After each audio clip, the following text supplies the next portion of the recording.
ভূমিকায় পাঁচটা কথা আমরা মনে রাখব। এক নাম্বার, আম্বিয়া আলাইহিমুস সালাতু ওয়াস সালামকে আল্লাহ পাক রব্বুল আলামিন দুনিয়াতে পাঠিয়েছেন বিভিন্ন সময় বিভিন্ন জাতিকে দাওয়াত দেওয়ার জন্য। সূরা আ'রাফের 65 নম্বর আয়াতে আল্লাহ বলেন, ওয়া ইলা আদিন আখাহুম হুদা فقال يا قوم اعبدوا الله ما لكم من إله غيره। আমি আদ জাতির নিকট হুদ আলাইহিস সালাতু ওয়াস সালামকে প্রেরণ করলাম। তিনি তার সম্প্রদায়কে দাওয়াত দিয়েছেন, হে আমার সম্প্রদায়, তোমরা আল্লাহর ইবাদত করো, তিনি ছাড়া কোনো ইলাহ নাই। সূরা আ'রাফের 73 নম্বর আয়াতে আল্লাহ বলেন, ওয়া ইলা সামুদ আখাহুম সালিহা فقال يا قوم اعبدوا الله ما لكم من إله غيره। আমি সামুদ জাতির নিকট সালেহ আলাইহিস সালাতু ওয়াস সালামকে পাঠিয়েছি, তিনি তাদেরকে দাওয়াত দিয়েছেন, হে আমার সম্প্রদায়, তোমরা এক আল্লাহর ইবাদত করো, তিনি ছাড়া কোনো ইলাহ নাই। সূরা আ'রাফের 85 নম্বর আয়াতে আল্লাহ বলেন, ওয়া ইলা মাদিয়ানা আখাহুম শুআইবা ফাকাল ইয়া কওমি ইবুদুল্লাহা মা লাকুম মিন ইলাহিন গায়রু। আমি মাদিয়ান জাতির নিকট শুআইব আলাইহিস সালাতু ওয়াস সালামকে পাঠিয়েছি, তিনি তাদেরকে দাওয়াত দিয়েছেন, হে আমার সম্প্রদায়, তোমরা আল্লাহর ইবাদত করো, তিনি ছাড়া কোনো ইলাহ নাই। তো এক নাম্বার ভূমিকাতে যে বিষয়টা জানলাম, আম্বিয়া আলাইহিমুস সালাতু ওয়াস সালাম তাদের জাতিকে দাওয়াত দিয়েছে, একত্ববাদের দাওয়াত, তাওহীদের দাওয়াত, এক আল্লাহর ইবাদত করার জন্য দাওয়াত দিয়েছেন। ঈসা আলাইহিস সালাতু ওয়াস সালামকে পাঠানোর পর ঈসা নবী এবং আমাদের নবী পর্যন্ত মাঝখানে লম্বা একটা গ্যাপ তৈরি হয়। এই গ্যাপ তৈরি হওয়ার পর আল্লাহ পাক রব্বুল আলামিন শেষ নবী মুহাম্মদ সাল্লাল্লাহু আলাইহি ওয়াসাল্লামকে গোটা জগতের জন্য নবী বানিয়ে দুনিয়াতে পাঠিয়েছেন। রাসূলুল্লাহ সাল্লাল্লাহু আলাইহি ওয়াসাল্লামকে আল্লাহ তাবলীগ করার হুকুম করেছেন, দাওয়াত দেওয়ার হুকুম করেছেন, ইসলাম প্রচার করার হুকুম করেছেন। সূরা মাঈদার 67 নম্বর আয়াতে আল্লাহ বলেন, ইয়া আইয়ুহার রাসূল বাল্লিগ মা উনজিলা ইলাইকা মির রাব্বিক। হে রাসূল, আপনি পৌঁছিয়ে দেন আপনার রবের পক্ষ থেকে আপনার কাছে যা অবতীর্ণ করা হয়েছে তা আপনি পৌঁছে দেন, এটার তাবলীগ আপনি করেন। এই গেল 2 নাম্বার কথা, আমাদের নবীকে আল্লাহ তাবলীগ করার হুকুম করেছেন।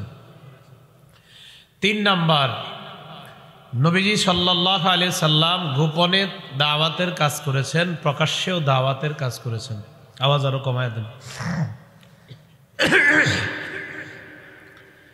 গোপনে দাওয়াত দেওয়ার পর আল্লাহ পাক রব্বুল আলামিন আয়াত নাজিল করলেন। সহিহ বুখারীর 4770 নম্বর হাদিসের বর্ণনা, আন আব্দুল্লাহ ইবনে আব্বাস রাদিয়াল্লাহু তাআলা আনহুমা قال লাম্মা নাযালাত ওয়া আনজির আশীরাতাকাল আকরাবিন। আব্দুল্লাহ ইবনে আব্বাস রাদিয়াল্লাহু তাআলা আনহুমার বর্ণনা, তিনি বলেন, যখন কোরআনের এই আয়াত নাজিল হয়, আপনি আপনার নিকট আত্মীয়কে জাহান্নামের ভয় দেখান। সাইদান নবী সাল্লাল্লাহু আলাইহি ওয়াসাল্লাম আলাস সাফা।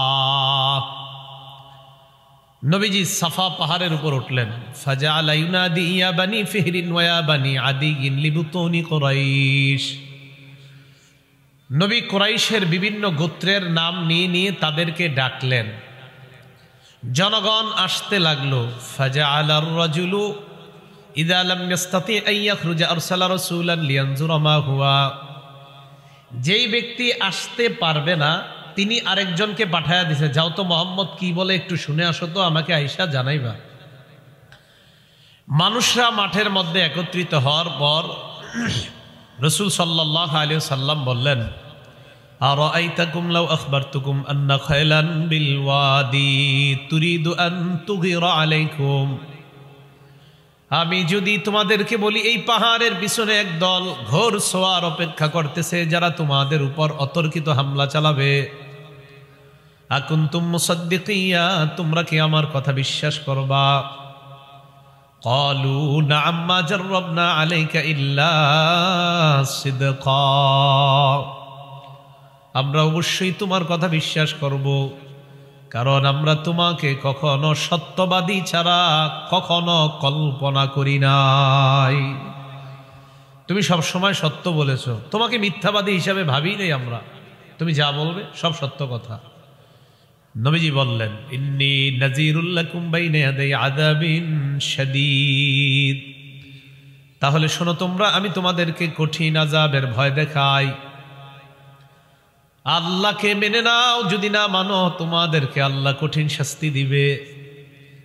আবু লাহাব দাঁড়িয়ে বলে, তাব্বাল্লাকা সাইরাল ইয়াউম আলিহাদা জামা'তানা, মুহাম্মদ তুমি কি আমাদেরকে এই কারণে একত্রিত করলা? তোমার পুরাটা দিন ধ্বংস হোক, নাউজুবিল্লাহ। তুমি এই কারণে ডাকছো আমাদেরকে? এটা কি বললা তুমি? আল্লাহ আয়াত নাজিল করে দিলেন, তাব্বাত ইয়াদা আবি লাহাবিন ওয়া তাব। আল্লাহ আয়াত নাজিল করে জানিয়ে দিলেন, আমার নবী দিন ধ্বংস হবে না, বরং আমার নবীকে যে ধ্বংসের বদদোয়া করছে তার 2 হাত ধ্বংস হোক। তাহলে নবী প্রকাশ্যে তাবলীগ করলেন, এই শুরু করলেন প্রকাশ্যে দাওয়াত দেওয়া। 1 নাম্বার, সব নবীরা দাওয়াত দিয়েছেন। 2 নাম্বার, নবীকে আল্লাহ তাবলীগের হুকুম করেছেন। 3 নাম্বার, নবী গোপনে দাওয়াত দিয়েছেন, প্রকাশ্যেও দাওয়াত দিয়েছেন। 4 নাম্বার, আমাদের নবী শেষ নবী, ওনার পরে আর নবী আসবে না, ওনার মাধ্যমেই নবুয়তের দরজা বন্ধ, উনি খাতামুন নবিয়্যিন। সহিহ বুখারীর 3535 নাম্বার হাদিস, 3535 নাম্বার হাদিসের বর্ণনা। ক্বালা রাসূলুল্লাহ সাল্লাল্লাহু আলাইহি ওয়াসাল্লাম, ইন্না মাসালি ওয়া মাসালাল আমবিয়াই মিন ক্বাবলি কামাসালি রাজুলিন বানা বাইতান ফাআহসানা ওয়া আজমালা। আমার আর আমার পূর্ববর্তী নবীদের দৃষ্টান্ত এমন এক ব্যক্তির মতো, যে ব্যক্তি একটা ঘর বানিয়েছে, ঘরটা বড় সুন্দরভাবে সাজিয়েছে, ইল্লা মাউদিআ লাবিনাতিন ফি যাওয়িয়া, তবে ঘরের কোনায় একটা ইটের জায়গা ফাঁকা। ঘর কি সমাপ্ত না অসমাপ্ত?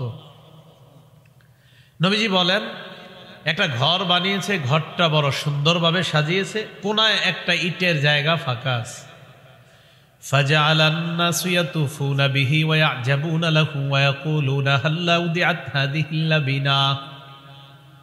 মানুষ ওই ঘরের চারপাশে ঘুরে আর আশ্চর্য হয় আর বলে, ঘরের এই কোণার মধ্যে ইটটা কেন লাগানো হলো না? নবীজি বলেন, আনাল্লাবিনা আনা খাতামুন নবিয়্যিন লা নাবিয়্যা বাদি, শোনো তোমরা, আমি হলাম সেই ইট, আমার মাধ্যমে এই ঘরের সৌন্দর্যের সমাপ্ত আল্লাহ করে দিয়েছেন। আমার আগ পর্যন্ত, ঈসা নবী পর্যন্ত নবীদের মাধ্যমে এই ঘর আল্লাহ সাজিয়েছেন। 1 ইট বাকি, মানে আমি বাকি, আমার মাধ্যমে এই ঘরের সৌন্দর্যতার সমাপ্ত আল্লাহ করে দিয়েছেন। আমি শেষ নবী, আমার পরে আর কোনো নবী নাই। এগুলো 4 নাম্বার কথা। তাহলে নবীর পরে যেহেতু নবী নাই, তো নবীদের কাজ কারা করবে? 5 নাম্বার কথা, এই কাজ আমরা করব। বলেন কারা করবে? আমরা। সহিহ বুখারীর 3461 নাম্বার হাদিসের বর্ণনা, ক্বালা রাসূলুল্লাহ সাল্লাল্লাহু আলাইহি ওয়াসাল্লাম, বাল্লিগু আন্নী ওয়ালাউ আয়া, আমার পক্ষ থেকে একটি আয়াত যদি জানো, এটাই তোমরা অন্যের কাছে পৌঁছিয়ে দাও, তাবলীগ করে দাও। আল্লাহ আমাদের সকলকে নবীওয়ালা যেই কাজ, এই কাজ এখন যেহেতু নবী আর আসবে না, তাই আমরা যেন এই কাজটা করতে পারি, আল্লাহ তৌফিক দান করেন। এই ভূমিকায় 5 কথা জানলাম। এখন জানবো এই কাজ যারা করব, এটার মৌলিক 5টা উপকার জানবো আমরা। বলেন কয়টা? 5টা। 1 নাম্বার, যে ব্যক্তি অন্য কাউকে কল্যাণের আহ্বান করবে, সৎ কাজের আদেশ করবে, অসৎ কাজ থেকে নিষেধ করবে, আল্লাহ তাদেরকে সূরা আলে ইমরানের 104 নাম্বার আয়াতে সফল মুমিন বলে ঘোষণা করছেন। আল্লাহ বলেন, ওয়ালতাকুম মিনকুম উম্মাতুন ইয়াদউনা ইলাল খায়র, ويأمرون بالمعروف وينهون عن المنكر وأولئك هم المفلحون। তোমাদের মধ্যে এমন একটা দল হওয়া উচিত যারা মানুষকে কল্যাণের আহ্বান করবে, সৎ কাজের আদেশ করবে, অসৎ কাজের নিষেধ করবে। আল্লাহ বলেন তারাই হলো সফল কাম, তারাই হলো সফল ঈমানদার। 2 নাম্বার, যারা দাওয়াতের কাজ করবে, কোরআনে আল্লাহ বলেন তাদের কথাটা কোরআনের মধ্যে আল্লাহ শ্রেষ্ঠ কথা বলে ঘোষণা করেছেন। যারা দাওয়াতের কাজ করবে তাদের কথা সবচেয়ে শ্রেষ্ঠ কথা। সূরা হামিম আস-সাজদার 33 নাম্বার আয়াত আল্লাহ বলেন ওয়ামান আহসানু কাওলাম মিম্মান দাআ ইলাল্লাহি ওয়া আমিলা সালিহান ওয়া ক্বালা ইন্নানি মিনাল মুসলিমিন। ওই ব্যক্তির চেয়ে উত্তম কথা আর কার হতে পারে যেই ব্যক্তি অন্য কাউকে আল্লাহর দিকে আহ্বান জানায়। আমি আপনাকে বললাম নামাজের দিকে আসেন, আল্লাহ বলেন তোমার চাইতে উত্তম কথা আর কার কথা হতে পারে। কোন মানুষকে আপনি রাস্তা দিয়ে যাওয়ার সময় বললেন চলো নামাজের মধ্যে যাই, আল্লাহ বলেন তার চাইতে উত্তম কথা আর কার কথা হতে পারে। মুয়াজ্জিন বলে হাইয়া আলাস সালাহ হাইয়া আলাল ফালাহ, আল্লাহ বলেন এর চাইতে উত্তম কথা আর কার কথা হতে পারে। তাহলে কল্যাণের দিকে যে আহ্বান করে, যে ব্যক্তি আল্লাহর দিকে মানুষকে দাওয়াত দেয়, তার কথা শ্রেষ্ঠ কথা বলে আল্লাহ কোরআনে ঘোষণা করলেন। 3 নাম্বারটা মনোযোগ সহকারে বুঝেন।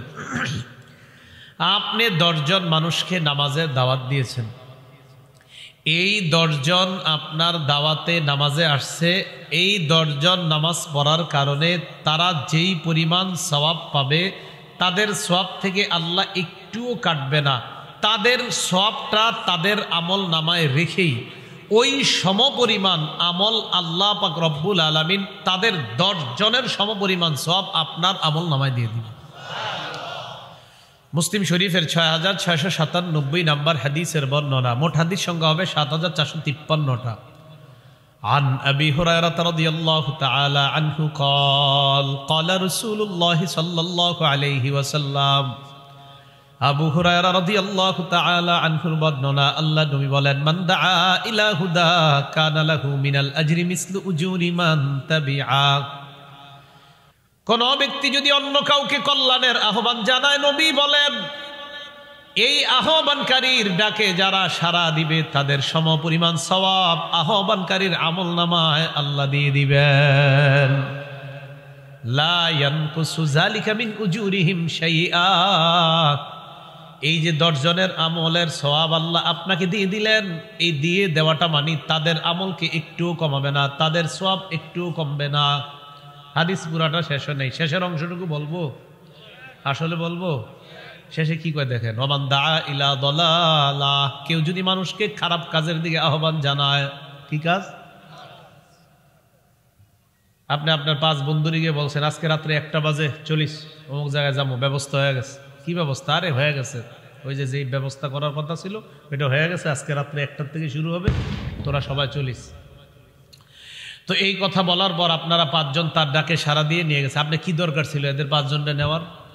এই যে 5 জন আপনার কথায় গুনাহ করবে, এই 5 জনের গুনাহ কমবে না, তাদের গুনাহ তারা পাবে, তাদের সমপরিমাণ গুনাহ আপনার খাতায় চলে যাবে।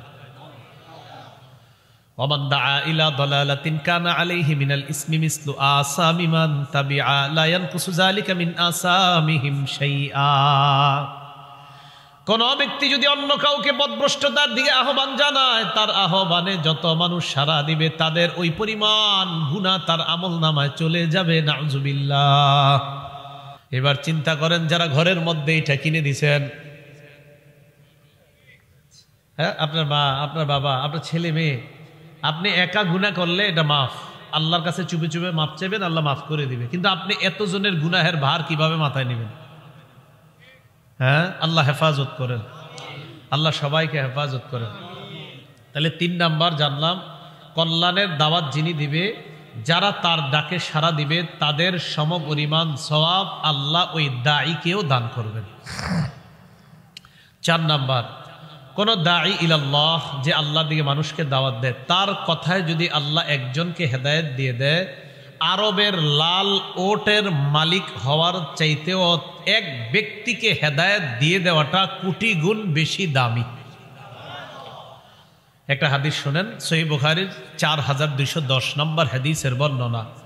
বর্ণনাকারী সাহাবীর নাম সাহাল ইবনে সাদ রাদিয়াল্লাহু তাআলা আন। তিনি বলেন, আন্না রাসূলুল্লাহ সাল্লাল্লাহু আলাইহি ওয়াসাল্লাম ক্বালা ইয়াউমা খায়বার, খায়বার যুদ্ধের দিন আল্লাহর নবী ঘোষণা করলেন, লা উ'তিয়ান্না রায়াতা গাদান রাজুলান ইফতাহুল্লাহু আলা ইয়াদাইহি, আগামীকাল এমন এক ব্যক্তির হাতে আমি পতাকা দিব যার হাতে আল্লাহ পাক রব্বুল আলামিন খায়বারের বিজয় দান করবেন।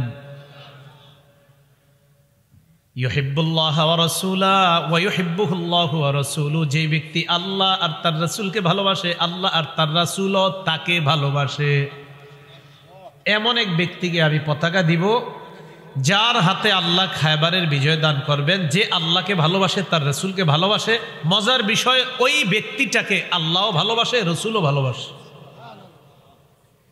সাহাবাদের রাতে ঘুম নাই, মনে হয় আমারে, না না তোমারে, না না না না তারে, না না আবু বকরকে, এর ঘুম নাই কারো। হাদিসে কি আসছে দেখেন, ফাবাতান নাসু ইয়াদুকুনা লাইলাতাহুম আইয়ুহুম ইউতাহা, সাহাবারা রাতের বেলা এই জল্পনায় কাটায়, না জানি কাকে পতাকাটা দেওয়া হয়, সারা রাত শুধু এই জল্পনা, না জানি কাকে দেওয়া হয়। ফালাম্মা আসবাহান নাস গাদাউ আলা রাসূলিল্লাহি সাল্লাল্লাহু আলাইহি ওয়াসাল্লাম কুল্লুহুম ইয়ারজু আইয়ুতাহা, সকালবেলা সবাই আল্লাহর নবীর সামনে আসছে, সবার আশা আমাকে দেওয়া হবে। সবার দিকে আল্লাহর নবী তাকিয়ে বললেন, আইনা আলী ইবনু আবি তালিব রাদিয়াল্লাহু তাআলা আন, আলী কোথায়? সুবহানাল্লাহ।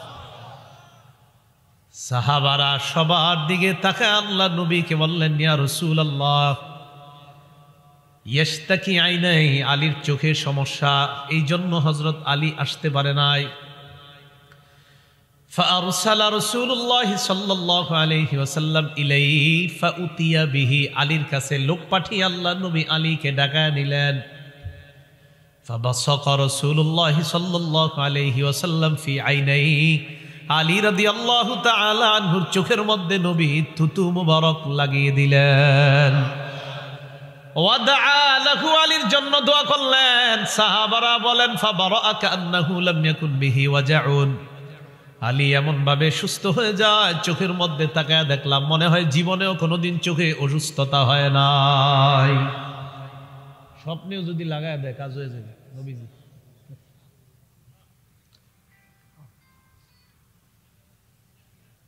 ফাআতাহুর রায়া, হযরত আলীকে রাসূল সাল্লাল্লাহু আলাইহি সাল্লাম পতাকাটা দিয়েছে। দেওয়ার পর হযরত আলী বললেন, উকাতিলুহুম হাত্তা ইয়াকুনু মিসলানা, হুজুর আমি তাদের বিরুদ্ধে লড়াই করব তারা যতক্ষণ মুসলমান না হয়। নবীজি বললেন, উনফুজ আলা রিসলিকা হাত্তা তানজিলা বিসাহাতিহিম, তুমি এই অবস্থায় তাদের আঙিনায় যাইবা, যাওয়ার পর সুম্মাদউহুম ইলাল ইসলাম, ইসলামের দিকে তাদেরকে দাওয়াত দিবা। ওয়া আখবিরহুম বিমা ইয়াজিবু আলাইহিম মিন হাক্কিল্লাহ, আল্লাহর হকের ব্যাপারে তাদেরকে অবহিত করবা। আলী মনে রাখবাল, আইয়াহদি আল্লাহু বিকা রাজুলান ওয়াহিদান খায়রুন লাকা মিন আইয়াকুনা লাকা হুমরুন নাআম, একজন মানুষকে আল্লাহ তোমার মাধ্যমে হেদায়েত দান করা আরবের লাল তোমার মালিকানায় আসার চাইতে আরো কোটি গুণ বেশি দামি। এলো 4 নাম্বার, একজন মানুষ যদি আমার আপনার কথা হেদায়েত হয়ে যায়, বাস আমার আপনার নাজাতের জন্য এটাই যথেষ্ট হয়ে যেতে পারে। 5 নাম্বার, যিনি দাঈল আল্লাহ, যিনি দাওয়াতের কাজ করবে, 5 নম্বর ফলাফল, 1500 বছর আগে নবীর করা একটা দোয়ার মধ্যে আপনিও শামিল হয়ে যাবেন যদি নবীর কোনো কথা অন্যের কাছে পৌঁছায় দেন। তিরমিজি শরীফের 2657 নাম্বার হাদিস, 2657, ক্বালা রাসূলুল্লাহ সাল্লাল্লাহু আলাইহি ওয়াসাল্লাম, নবীজি বলেন, নাদ্দারাল্লাহু ইমরাআন সামিআ মিন্না শাইআ ফাবাল্লাগাহু কামা সামিআ, ওই ব্যক্তিকে আল্লাহ আলোক উজ্জ্বল বানায় দেন, ওই ব্যক্তিকে আল্লাহ আলোকিত বানায় দেয় যেই ব্যক্তি আমার কাছ থেকে কোনো কিছু শুনছে, শোনার পর যেইভাবে শুনেছে ওইভাবে পৌঁছে দিছে। তাহলে আমরা যদি রসুলের এই কথা, রসুলের বাণী আল্লাহর বাণী অন্যের কাছে পৌঁছিয়ে দিই, তো আমাদের জন্য নবীজি দোয়া করে গেছেন। তাহলে ফলাফল কয়টা জানলাম, ভূমিকা জানলাম কয়টা, পাশে পাশে কত হইল 10। যিনি দাওয়াত দিবেন, হকের দাওয়াত, আল্লাহর দিকে দাওয়াত, দাঈ ইলাল্লাহ বা মুবাল্লিগ বা খতিব বা মুহাদ্দিস বা মুফতি বা এলাকার মধ্যে দাওয়াতের কাজ করে যিনি, তার মৌলিক 9টা গুণ থাকা দরকার। কয়টা বলেন? দাঈ, আলোচক, বক্তা, খতিব, তাদের কয়টা গুণ থাকতে হবে? 9টা। 1 নাম্বার আল ইখলাসু ফিদ দাওয়া, দাওয়াত দেওয়ার ক্ষেত্রে ইখলাসের সাথে দাওয়াত দেওয়া। সূরা জুমারের 11 নাম্বার আয়াতে আল্লাহ বলেন, কুল ইন্নী উমিরতু আন আ'বুদাল্লাহা মুখলিসাল লাহুদ্দীন। নবী আপনি বলেন, আমাকে আদেশ করা হয়েছে আমি যেন একনিষ্ঠভাবে আল্লাহর ইবাদত করি। দাওয়াত একটা ইবাদত, এটা একনিষ্ঠভাবে করা। বলেন দাওয়াত কি?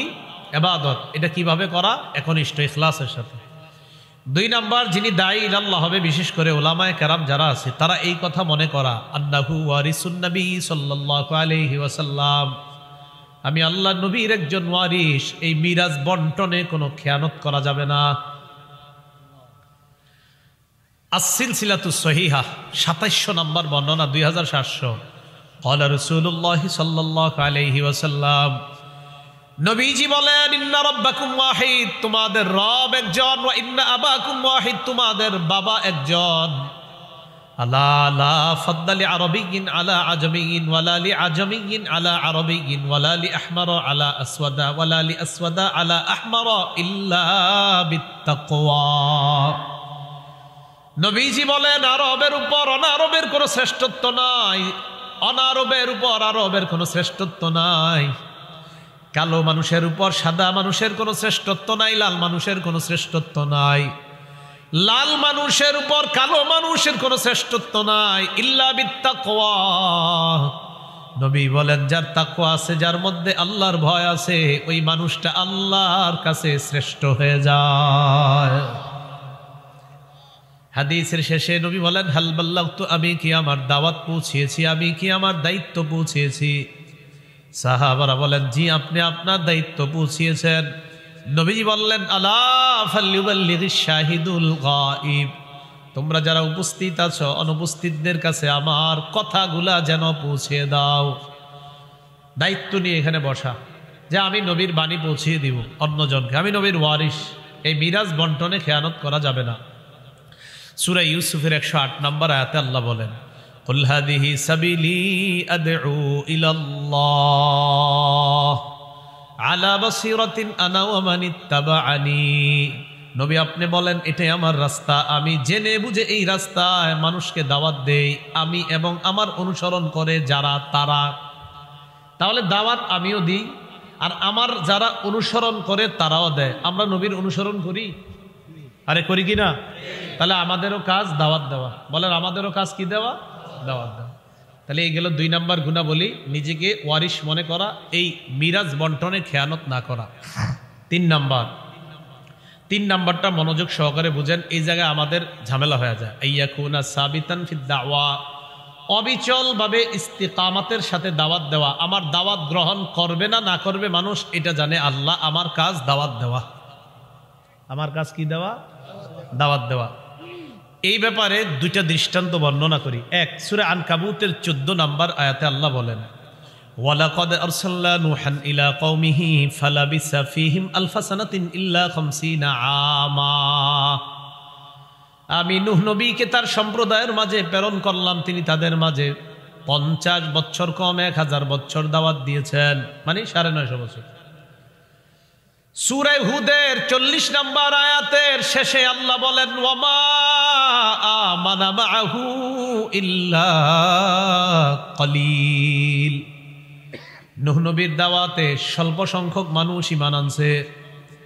দাওয়াত দিছে কয় বছর? ঈমান আনছে কি? কলিল। কলিল বলছে আল্লাহ, স্বল্প সংখ্যক, কলিল। এখন এই যে উনি দাওয়াত দেওয়ার পরে এই স্বল্প সংখ্যক ঈমান আনার কারণে উনি দাওয়াত দেওয়া বন্ধ করে দিছে। আরে বলেন, বন্ধ করছে? অবিচল ভাবে দাওয়াত দিয়েছে। দৃষ্টান্ত নাম্বার 2, সহিহ বুখারীর 240 নম্বর হাদিসের বর্ণনা। এই হাদিসটা মন দিয়ে শোনেন। আর আব্দুল্লাহ ইবনে মাসউদ রাদিয়াল্লাহু তাআলা আনহু قال আন্নান নবী সাল্লাল্লাহু আলাইহি ওয়াসাল্লাম কানা ইউসাল্লি ইনদাল বাইত, নবী কাবা চত্বরে নামাজ আদায় করছিলেন। ও আবু জাহলিন ওয়া আসহাবুল লাহু জুলুস, আবু জাহেল আর তার সাথীরা পাশে বসা।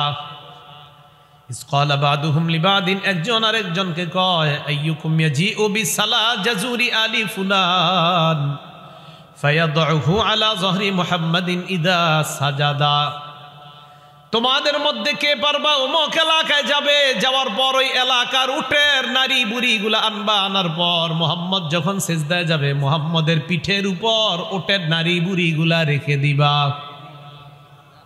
এরকম কে পারবা? এই কথা বলার পর একটা দাঁড়াইছে, নাম উকবা ইবনে আবি মুআইদ, ফামবাসা খালকাহুম ফাজাআ বিহি। এই উকবা ইবনে আবি মুআইদ ওটের নারী বুড়িগুলা আনছে, আনার পর ফানাজরা, আল্লাহ নবীর দিকে লক্ষ্য রাখলেন।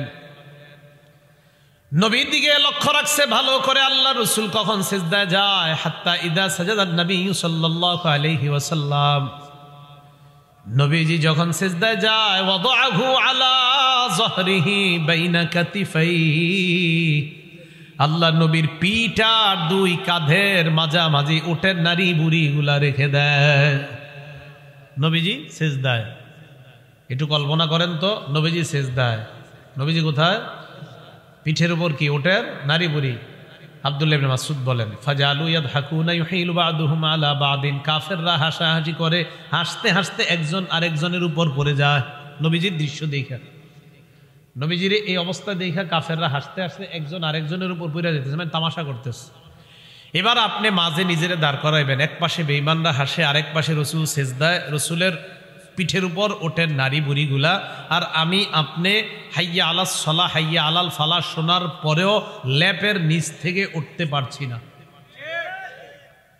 5 ওয়াক্ত নামাজ, দেয়ালের পাশে আমার ঘর, মসজিদের দেয়াল ঘেঁষে আমার ঘর, মসজিদে গেলে কেউ বাধাও দিবে না, বরং ওখানে গেলে নিরাপদ। এরপর আপনি 5 ওয়াক্ত নামাজে যান না, একটু নিজেরে দাঁড় করায় এইভাবে যে আমি এখানে দাঁড়িয়ে রইলাম, কাফেররা হাসতেছে, আমার নবীর পিঠের উপরে ওঠে নারী বুড়ো গেলা, আর আপনি একটু নিজের ভাবনায় ফেলবেন যে এক পাশে কাফেররা হাসে আমার নবীর দৃশ্য দেখা, আর আমি নবীর একজন উম্মত, 5 ওয়াক্ত নামাজের আজান শুনি, মসজিদে যাই না।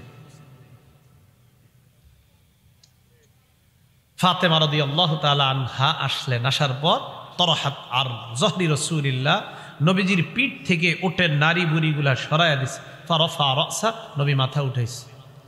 কথা যেটা বলতে চাই, নবীজি এই যে নবীজির এইভাবে অত্যাচার করেছে, পরের দিন আর দাওয়াত দেয় নেই। আইয়াকুনা সাবিতা, অবিচলভাবে দাওয়াতের কাজ করতে হবে, এটা দায়ীর 3 নাম্বার গুণ। দায়ী, আলোচক, খতিব, বক্তা, মুবাল্লিগ, তাদের 4 নাম্বার গুণ। বলেন আমার সাথে, কথার কষ্ট, বলেন কথার কষ্ট, কর্মের কষ্ট, সহ্য করার ক্ষমতা থাকা। কথার কষ্ট সইতে হবে, কর্মের কষ্ট সইতে হবে, হ্যাঁ এই 2টা সইতে হবে। প্রথম হলো কথার কষ্ট। সূরা আনআমের 34 নম্বর আয়াতে আল্লাহ বলেন, ওয়ালাকাদ কুযিবাত রুসুলুম মিন ক্বাবলিকা ফাসবারু আলা মা কুযিবু ওয়া উযু হাত্তা আতাহুম নাসরুনা। নবীকে আল্লাহ সান্ত্বনা দিয়ে বলে, হাবিব আপনার পূর্বে রাসূলদেরকে মিথ্যাবাদী বলা হয়েছে, নবীদেরকে মিথ্যাবাদী বলা হয়েছে, তাদেরকে কষ্ট দেওয়ার পরেও নবীরা ধৈর্য ধারণ করেছে। তাহলে কথার কষ্ট নবীরা ধৈর্য ধারণ করে শুয়েছেন। কর্মের কষ্টের একটা দৃষ্টান্ত নেন, সহিহ বুখারীর বর্ণনা, 4815 নম্বর হাদিসের বর্ণনা। উরওয়া ইবনে জুবায়ের রাদিয়াল্লাহু তাআলা আন, তিনি বলেন, কুলতু লি আব্দুল্লাহ ইবনে আমর ইবনুল আস রাদিয়াল্লাহু তাআলা আনহুমা, আমি আব্দুল্লাহ ইবনে আমর ইবনুল আস রাদিয়াল্লাহু তাআলা আনহুমার কাছে জিজ্ঞাসা করলাম, আখবিরনি বিআশাদ্দি মা সানাল মুশরিকুনা বিরাসূলিল্লাহি সাল্লাল্লাহু আলাইহি ওয়াসাল্লাম, নবীকে মুশরিকরা কষ্ট দিয়েছে এমন একটা অত্যাচারের ঘটনা আপনি আমাকে শোনান। উরওয়া ইবনে জুবায়ের আব্দুল্লাহ ইবনে আমর ইবনুল আসকে বললেন, বেঈমানরা নবীরে কষ্ট দিয়েছে এমন একটা ঘটনা আপনি আমাকে শোনান। আব্দুল্লাহ ইবনে আমর ইবনুল আস বলেন, বাইনামান নবী সাল্লাল্লাহু আলাইহি ওয়াসাল্লাম ইউসাল্লি বিফিনাইল কাবা, নবী কাবা চত্বরে নামাজ আদায় করছেন। ওই আগের পাপিষ্টটা যেটা ওটের নারী বুড়িগুলো আনছে, এই হাদিসও আসছে। ইজ আকবালা উকবা ইবনু আবি মুআইত, উকবা ইবনে আবি মুআইত আসছে, আসার পর আখাযা বিমানকিবি রাসূলিল্লাহি সাল্লাল্লাহু আলাইহি ওয়াসাল্লাম, আল্লাহ নবীর কাঁধের মধ্যে এইভাবে ধরছে, নামাজ পড়তেছে এইভাবে কাঁধে ধরছে, নামাজ নবীজি নামাজ ধরার পর কি করছে দেখেন, লাওয়া সাওবাহু ফি উনুকি, কাপড় দিয়া গলায়, নবীজির গলায় এইভাবে পেঁচাইছে, নবীরে এইভাবে টান দিয়া মাইরা ফেলবে। বুখারীর বর্ণনা 4815, অখানাকাহু খানকান শাদীদা, ফাঁসি এইভাবে মানুষকে দেয়, এইভাবে দুইটা কাপড়ের দুই পাশ জোরে টান দিস, নিজের একটু আবার নিজের মাঝখানে রাখবেন, চিন্তা করবেন যে একটা বেঈমান নবী নামাজরত অবস্থায় কাঁধে ধইরে এইভাবে, মানে আমার নবী সালাত আদায় করতেছে, বেঈমানদের নিকট এটা হলো নবীর অপরাধ। অথচ আমি আপনি কত আরামে মসজিদে গেলে কেউ বাধা দিবে না আমারে, আপনারে মসজিদে গেলে সারাদিন যদি বৈশা থাকেন আপনি আল্লাহ আল্লাহ করেন, বরং আপনি নিরাপদ থাকবেন। আর নবীকে নামাজরত অবস্থায় কাঁধে ধরছে, এইভাবে কাপড় পেঁচায়া দুই পাশে টান দিয়ে মেরে ফেলতে চাইতেছে।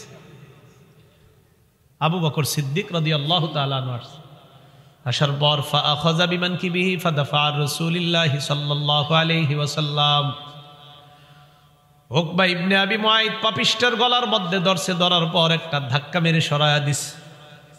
আবু বকর সিদ্দিক বললেন, আতাকতুলুনা রাজুলান আইয়াকুলা রাব্বি আল্লাহ, একটা মানুষকে এই কারণে তোমরা হত্যা করতে চাও যেই মানুষটা বলে আমার রব হলেন আল্লাহ। আমাদের রব কে? আল্লাহ। একটা মানুষকে এই কারণে মেরে ফেলবা, উনি বলে আমার রব আল্লাহ। দেখছেন কিভাবে আবু বকর সিদ্দিক কয়, একটা লোক বলে আমার রব আল্লাহ, বাস এই কারণে একটা মানুষ মেরে ফেলবা তোমরা? এটা আল্লাহ কোরআনে বলছে আয়াতটা, আতাকতুলুনা রাজুলান আইয়াকুলা রাব্বি আল্লাহ, এটা কোরআনের আয়াত। আবু বকর সিদ্দিক এই কথাটা বললেন। এখন যে বিষয়টা বলতে চাইতেছি, নবীর যে এই যে কর্মের কষ্টটা দিল, পরের দিন আর দাওয়াত দেয় নাই। 4 নাম্বার, দায়ী কথার কষ্ট, কর্মের কষ্ট সহ্য করার ক্ষমতা থাকতে হবে।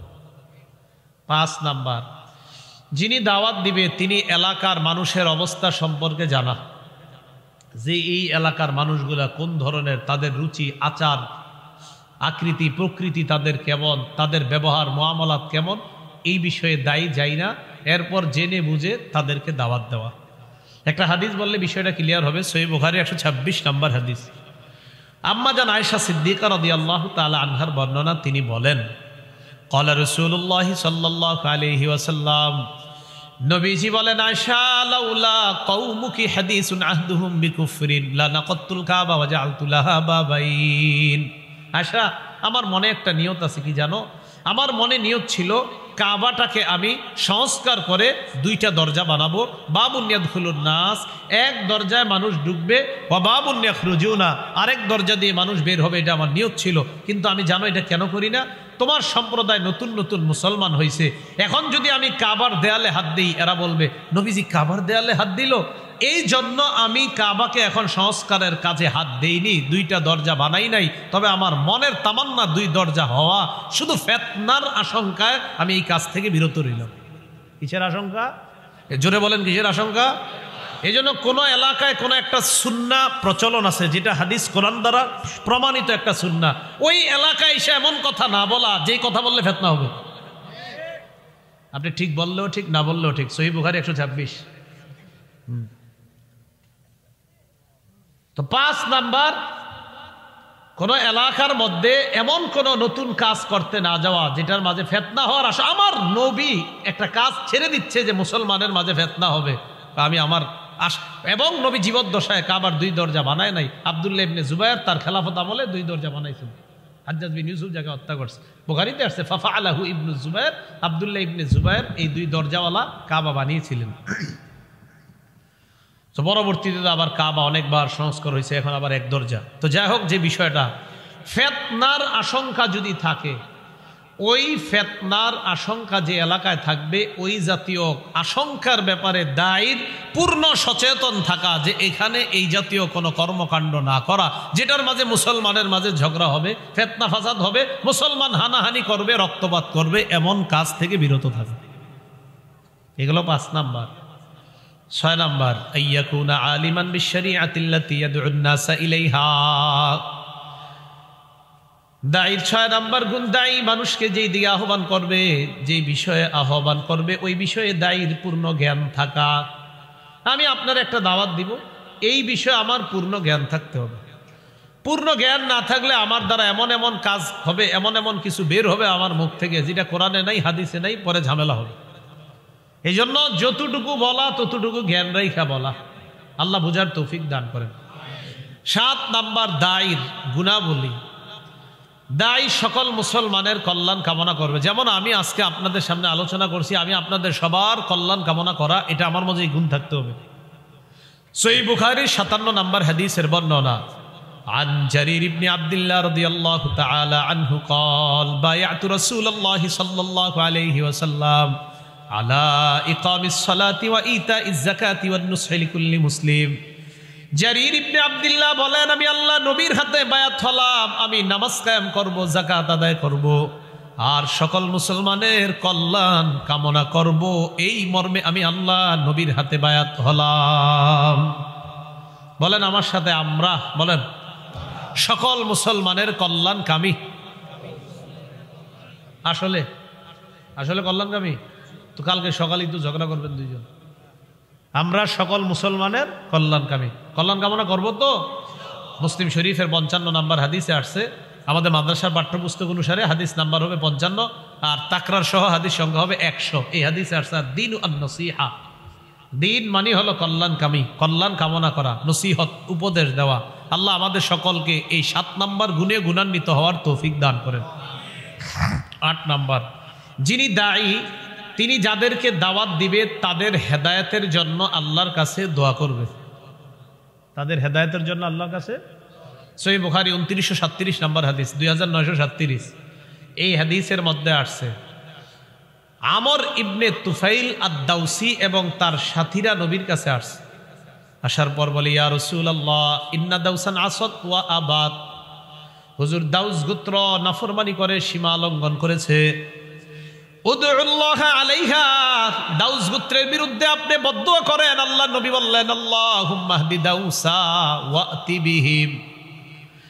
নবীকে বললেন বদদুয়া করার জন্য, আমার নবী দোয়া করলেন, আল্লাহ দাউস গোত্রকে আপনি হেদায়েত দিয়ে দেন, তাদের সকলকে আপনি ইসলামের ছায়াতলে নিয়ে আসেন। নবীজিরে বললেন বদদুয়া করতে, নবী কি করলেন? দোয়া। এগুলো 8 নাম্বার দায়ীর গুণ। 9 নাম্বার, যিনি দায়ী, যিনি আলোচক, যিনি বক্তা, যিনি খতিব, যিনি মুবাল্লিগ, তিনি যা বলবে নিজেও আমল করবে। এটা হলো 9 নাম্বার গুণ। সূরা সফ 2-3 নাম্বার আয়াত, আল্লাহ বলেন, ইয়া আইয়ুহাল্লাযীনা আমানু লিমা তাকুলুনা মা লা তাফআলুন। হে ঈমানদারগণ, তোমরা এমন কথা কেন বলো যা তোমরা করো না। কাবুরা মাকতান ইনদাল্লাহি আন তাকুলু মা লা তাফআলুন। তোমরা যা করো না তা বলা ভয়ঙ্কর অপরাধ। তোমরা যা করো না তা বলা, এটা আল্লাহর কাছে ভয়ঙ্কর অপরাধ। সূরা বাকারার 44 নম্বর আয়াতে আল্লাহ বলেন, আতা'মুরুনান নাসা বিল বিররি ওয়া তানসাউনা আনফুসাকুম। তোমরা সৎ কাজের আদেশ করছো অথচ তোমরা নিজেদেরকে ভুলে যাও।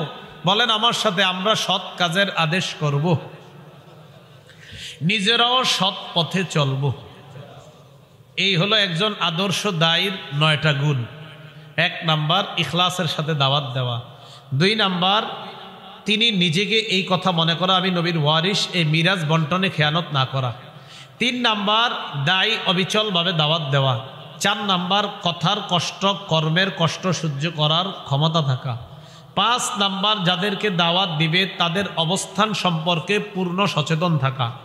6 নাম্বার, যে বিষয়ে দাওয়াত দিবে সেই বিষয়ের জ্ঞান থাকা।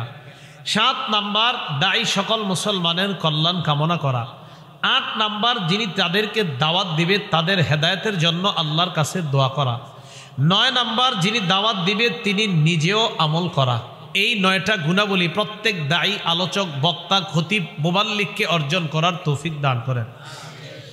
দাওয়াত দেওয়ার পদ্ধতি, বলেন 4 পদ্ধতিতে, মৌলিকভাবে 4টি পদ্ধতিতে দাওয়াত দেব আমরা। কয় পদ্ধতি?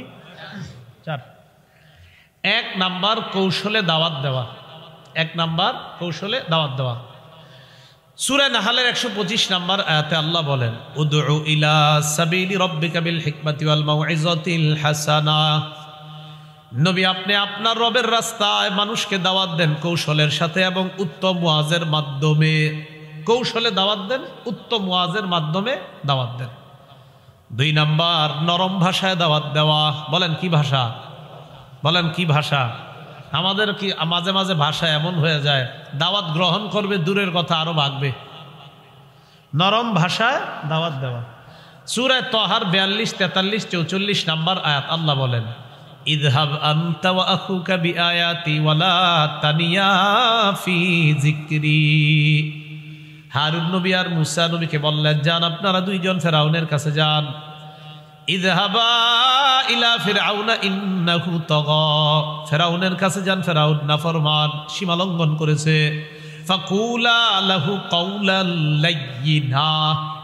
আপনারা দুইজন ফেরাউনকে নরম ভাষায় দাওয়াত দেন, নরম ভাষা বলেন, ফেরাউনকে নরম ভাষায় দাওয়াত দেন। লাআল্লাহু ইয়াতাযাক্কার। আশা করা যায় ফেরাউন উপদেশ গ্রহণ করতেও পারে। লাআল্লাহু ইয়াতাযাক্কারু, হতে পারে ফেরাউন উপদেশ গ্রহণ করতেও পারে। তাহলে নরম ভাষায় দাওয়াতের ফলাফল আল্লাহ বলে দিয়েছে, আশা করা যায় সে আপনার দাওয়াত গ্রহণ করতেও পারে। 1 নাম্বার, কৌশলে দাওয়াত দেওয়া। 2 নাম্বার, নরম ভাষায় দাওয়াত দেওয়া। 3 নাম্বার, কর্কশ ভাষী না হওয়া। বলেন কি না হওয়া? সূরা আলী ইমরানের 159 নাম্বার আয়াতে আল্লাহ বলেন, ফাবিমা রাহমাতিম মিনাল্লাহি লিনতা লাহুম। নবী আপনি আল্লাহর রহমতে তাদের প্রতি নরম হয়েছেন। ওয়ালাউ কুনতা ফাজ্জান গালিজাল কলবি লানফাদ্দু মিন হাওলিক। আপনি যদি কর্কশ ভাষী হতেন, আপনার হৃদয়টা যদি কঠোর হতো, লানফাদ্দু মিন হাওলিক, সাহাবারা আপনার আশেপাশ থেকে সবাই চলে যেত। আপনি যদি কর্কশ ভাষী হতেন, আপনার হৃদয় যদি কঠোর হতো। এলো 3 নাম্বার পদ্ধতি, কর্কশ ভাষা ব্যবহার না করা। পদ্ধতি নাম্বার 4, বলেন প্রয়োজনে, বলেন গরম ভাষা ব্যবহার অপরাধ নয়। কি বললাম? প্রয়োজনে গরম ভাষা ব্যবহার করা অপরাধ নয়। কাফেরের কুফর যদি বেড়ে যায়, শিরিক যদি বেড়ে যায়, জুলুম যদি বেড়ে যায়, একজন আরেকজনের সম্পত্তি জোর দখল করে, তাকে নরম ভাষায় কাজ হচ্ছে না, তার ক্ষেত্রে প্রয়োজনে গরম ভাষা ব্যবহার এটা দূষণীয় না। সূরা তাহরিমের 9 নাম্বার আয়াতে আল্লাহ বলেন, ইয়া আইয়ুহান নাবিয়্যু জাহিদিল কুফারা ওয়াল মুনাফিকিনা ওয়াগলুজ আলাইহিম। হে নবী আপনি কাফের মুনাফিকদের বিরুদ্ধে লড়াই করেন এবং তাদের বিরুদ্ধে আপনি কঠোর হন। এই যে কঠোর হন। ইবনে মাজার 45 নম্বর হাদিসের বর্ণনা, কানা রাসূলুল্লাহ সাল্লাল্লাহু আলাইহি ওয়াসাল্লাম ইদা খাতাবা। নবীজি যখন ভাষণ দিতেন, ইহমাররাত আইনা, আল্লাহ নবীর চোখ দুইটা লাল হয়ে যাইত। চোখ কি হইতো? ওয়া আলা সাউতুহু, নবীর আওয়াজ উঁচু হয়ে যাইত। ওয়াশতাদ্দা গদবুহু, নবীর রাগ প্রচন্ড বেড়ে যাইত। কান্নাহু মুনজিরু জাইশিন, যেন নবী কোন সেনাবাহিনী দলকে সতর্ক করছে। তাহলে দাওয়াত দেওয়ার পদ্ধতি কটা জানলাম? 4টা। নরম ভাষায় দাওয়াত, 1 নাম্বার কৌশলে দাওয়াত দেওয়া। 2 নরম ভাষায় দাওয়াত দেওয়া, কর্কশ ভাষী না হওয়া। 4 প্রয়োজনে গরম ভাষা ব্যবহার, এটা দূষণীয় নয়। তাহলে ভূমিকায় জানলাম 5টা। সব আম্বিয়া আলাইহিমুস সালাতু ওয়াস সালাম দাওয়াতের কাজ করেছেন। 2 আমাদের নবীকে আল্লাহ দাওয়াতের হুকুম করেছেন, তিনিও দাওয়াতের কাজ করেছেন। 3 নবীজি সাল্লাল্লাহু আলাইহি ওয়াসাল্লাম গোপনে দাওয়াত দিয়েছেন, প্রকাশ্যে দাওয়াত দিয়েছেন। 4 নবীজির পরে আর কোনো নবী নাই, নবীর মাধ্যমে আল্লাহ নবুয়তের দরজা বন্ধ করে দিয়েছেন। 5 এখন নবীওয়ালা কাজের জিম্মাদারি আমাদের। 5টা উপকার। 1 নাম্বার যারা দায়ী তারা সফল। 2 নাম্বার দায়ীর কথা শ্রেষ্ঠ কথা। 3 নাম্বার দায়ীর আহ্বানে যারা সাড়া দিবে তাদের সমপরিমাণ সওয়াব দায়ীকে আল্লাহ দান করবেন। 4 নাম্বার একজন দায়ীর কথায় কাউকে হেদায়েত দিয়ে দেওয়া, আরবের লাল উটের মালিক হওয়ার চাইতে আল্লাহ তাকে আরো কোটি জিনিস, আরো দামি সম্পদের মালিক বানায় দেওয়া। 5 নাম্বার একজন দায়ী আল্লাহ রসুলের বাণী প্রচার করা মানে নবীর দোয়ার মধ্যে শামিল হয়ে যাওয়া। দায়ীর 9টা গুণাবলী থাকা। 1 নাম্বার দায়ী ইখলাসের সাথে দাওয়াত দেওয়া। 2 নাম্বার এই বিশ্বাস করা যে তিনি আল্লাহ নবীর ওয়ারিস মিরাজ বন্টনে খেয়ানত না করা। 3 অবিচলভাবে দাওয়াত দেওয়া। 4 কথার কষ্ট কর্মের কষ্ট সহ্য করা।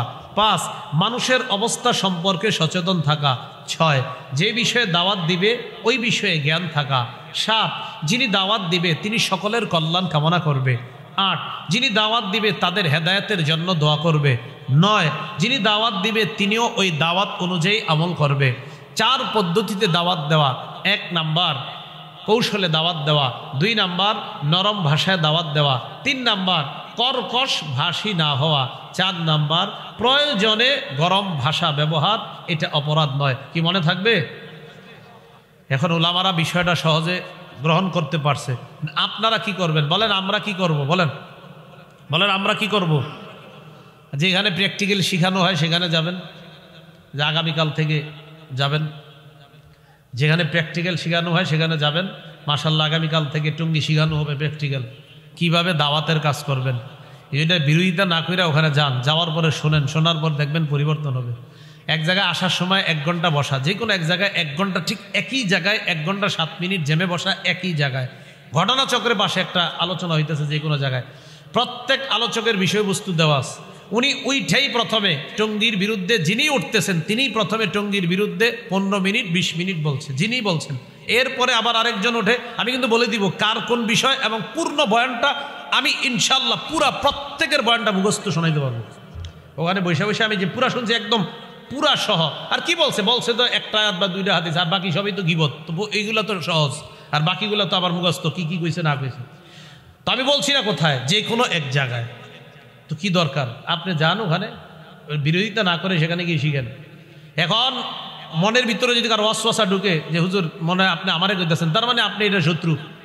আর যদি বলেন না আমারে না, তো না আপনারা না, এই জন্য আন্দাজি কেউ নিজের গায়ে নিবেন না কথা। আল্লাহ বুঝার তৌফিক দান করেন।